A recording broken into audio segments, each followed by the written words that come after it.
quiero saludar a nuestros invitados. Marcelino Millares, que es líder de la Democracia Cristiana, ha sido invitado varias veces en nuestro programa. Marcelino, muy buena tarde. Buenas tardes desde Caracas. Desde Panamá, perdón. Desde Panamá a toda América, que estaba con Caracas aquí a mi lado, a mi derecha. Pero pronto vamos a poder tener cosas como esta desde Caracas. Yo estoy segura que sí. Tenemos a Nitu Pérez Osuna, ella es periodista venezolana. Nito conducía en Globovisión, por cierto, en la Globovisión que muchos de ustedes venezolanos que nos siguen a través de la señal de NTN 24 en varias partes del mundo conocieron. Era un programa que se transmitía los días domingo.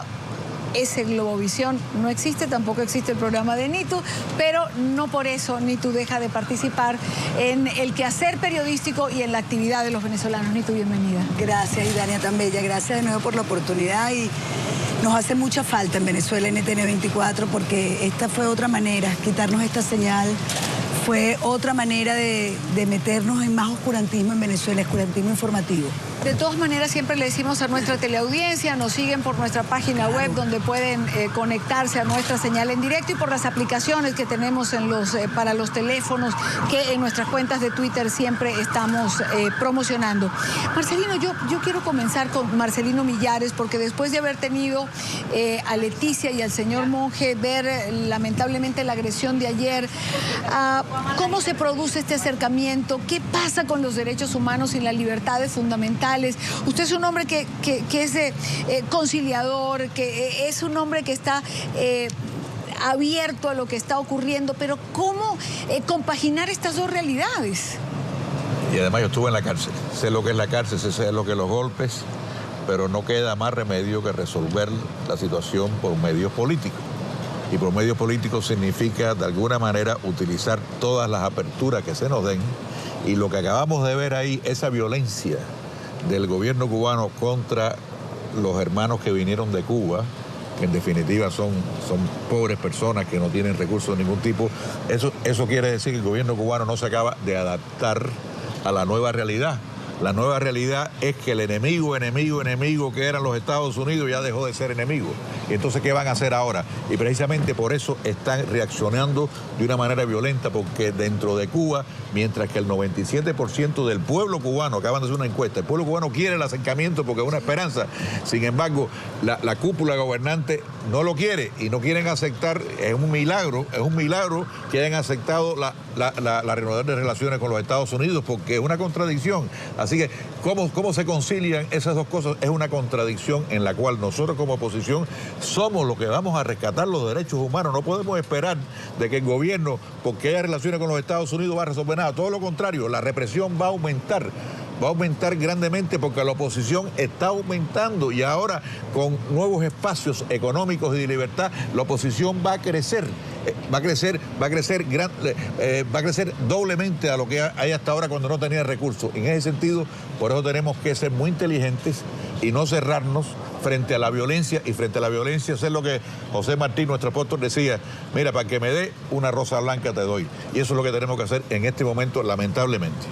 Eso es lo que está ocurriendo en Venezuela. Crece la oposición y por eso ha aumentado la represión, ¿y tú? Exactamente lo mismo. Yo creo que cuando las dictaduras se desmoronan, son casos distintos en este momento, en este preciso momento son diferentes, pero la dictadura de Maduro se está desmoronando y lo que le está quedando es solamente la represión. Porque Venezuela no estaba acostumbrada al desabastecimiento, no estaba acostumbrada a una inflación casi de 3 dígitos. Venezuela no estaba acostumbrada a que le mataran a un venezolano cada 19 minutos, pero tampoco estaba acostumbrada a las torturas. No sabíamos lo que era una cárcel de tortura, como la tumba, como lo que existe hoy en día. No conocíamos que a los estudiantes, por estar en una calle, ni siquiera con nada, caminando, los meten presos y los torturan y son cosas terribles lo que está pasando. Entonces, se está desmoronando esta dictadura porque hay un descontento social muy grande. Los ciudadanos pasamos, me incluyo, 2 y 3 horas para conseguir 1 kilo de leche, 1 kilo de azúcar, 1 kilo de café. Y ahí en las colas o en las filas, como les dicen también aquí en Panamá, nos hemos reencontrado la oposición y los que apoyaban al gobierno, que estamos sufriendo todos la misma inflación, la misma escasez y la misma inseguridad, y hemos llegado al primer punto del reencuentro. De esto hay que salir, no aguantamos esto. Hay un punto de reencuentro en Cuba, en esa oposición a la que se maltrata y en ese pueblo que se obliga a participar en actos masivos de gobierno, simple y llanamente porque si no se pierde el trabajo. Sí, lamentablemente en el caso de Cuba, que está mucho más viejo y avanzado que el venezolano que va por el mismo camino. Sí, claro, la misma receta. La misma receta, pero lo que está pasando es que en Cuba, de una situación de una desesperanza total, ahora viene una esperanza. Y esa misma gente que están obligados a caminar, esa misma gente son la gente que tiene hambre, que tiene que hacer las colas, que no tiene nada, y esa misma gente tiene una esperanza, caen en una gran contradicción, y sobre todo que ideológicamente le han estado diciendo, el problema sucede por este bloqueo. No, es mentira, el problema sucede, como dijo la muchacha anterior, por el bloqueo interno. Pero lo interesante es que somos nosotros los opositores los que tenemos que romper ese bloqueo, y en ese caso, en el caso de Venezuela, los opositores están haciendo lo que tienen que hacer, que es lo que nosotros en Cuba nunca aprendimos a hacer, porque nosotros tenemos una tradición de violencia y revolución, mientras que en Venezuela hay una tradición de votar, y por eso en Venezuela estamos mirando esas elecciones parlamentarias para ver si de alguna manera logramos cambiar la situación, y en ese sentido, en este momento, en esta cumbre, una de las cosas que creo que Venezuela debe lograr es que esos presidentes garanticen que esas elecciones van a ser observadas internacionalmente. Bueno, esa es la petición. Esa es la petición de los presidentes. Una observación internacional, una fecha, porque no hay fecha, es increíble. Y tienen dos condiciones más que me parecen importantes. Ahora, el tema de Venezuela. Nosotros lo único que hemos hecho en 16 años es votar. Sí. Y nosotros lo que necesitamos son elecciones transparentes, genuinas, sin ventajismo, con unos medios de comunicación libres, que puedan transmitir los mensajes de uno y de otro. Pero en Venezuela eso no existe. No existe. En Venezuela hay una hegemonía comunicacional, donde solo hay un mensaje, y es el mensaje que el gobierno quiere dar. Yo estuve de observador internacional en todas las elecciones esas en Venezuela.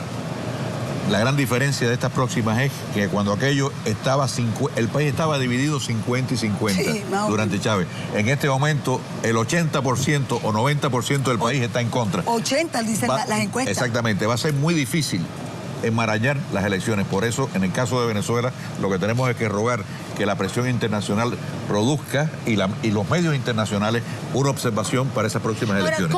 ¿Cómo le explicamos a los cubanos, como Leticia Ramos, que nos acompañó hace un momento, que ciertamente hay esperanza en esta apertura? ¿Cómo le explicamos que sí se van a respetar los derechos humanos porque la apertura va a traer más oposición, más presencia de gente en la calle?